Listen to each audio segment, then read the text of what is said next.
And God spoke all these words, saying, I am the Lord your God, who brought you out of the land of Egypt, out of the house of slavery. You shall not take the name of the Lord your God in vain, for the Lord will not hold him guiltless who takes his name in vain. My name is Bennage. I've been attending community for 13 years, but really I've only been coming here for the last 6 months intently. Most people view this commandment as taking the Lord's name in vain literally, of saying something like, oh my God, but I've come to understand it more of taking the Lord's name upon yourself as your lifestyle, but making it meaningless and taking the value out of bearing that name. I've broken this commandment by never taking my faith seriously in my life until recently. When I grew up, I heard about the love of God everywhere I went, church, school, I went to Awana. Everywhere I went, I heard about it. I made it trivial in my life. I knew about the truths of God, but I never actually lived them. I never actually applied them to my life.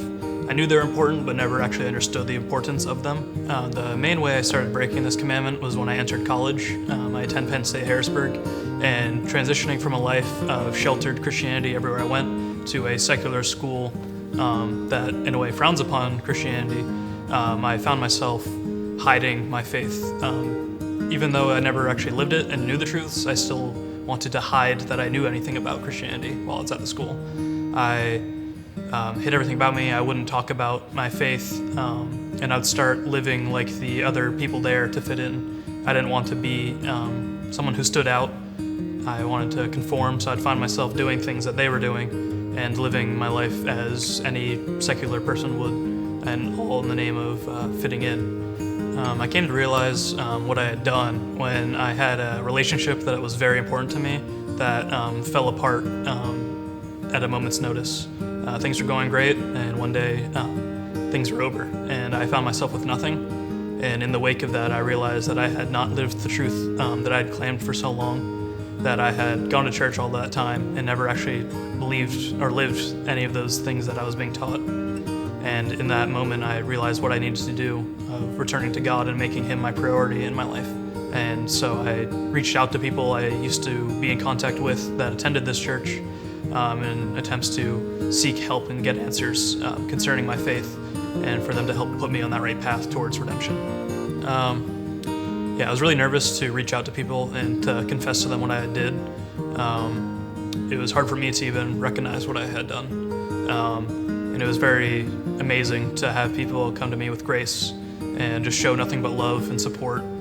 Helped me so much with coming to terms with what I had done, and also putting me on the right path of how to never go back to a life like that. Redemption from this has been radical for my salvation as a whole.